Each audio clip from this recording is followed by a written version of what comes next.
Under the National Electrical Code, it is generally prohibited to share neutrals between lighting and receptacle loads in commercial jobs. However, there are a few exceptions to this rule.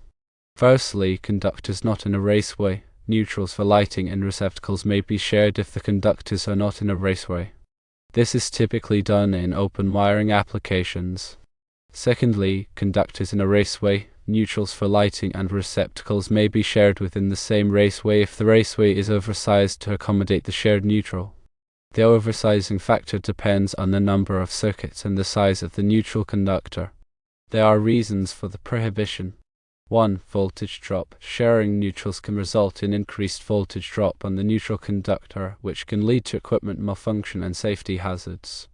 2. Ground fault detection. Sharing neutrals can make it difficult to detect ground faults, which can pose a safety risk.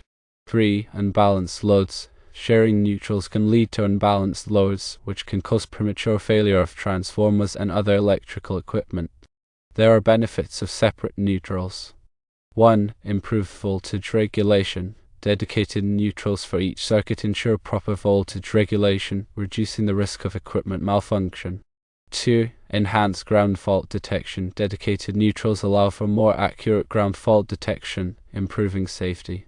3. Increased reliability. Separate neutrals provide greater reliability by reducing the risk of unbalanced loads and equipment failure.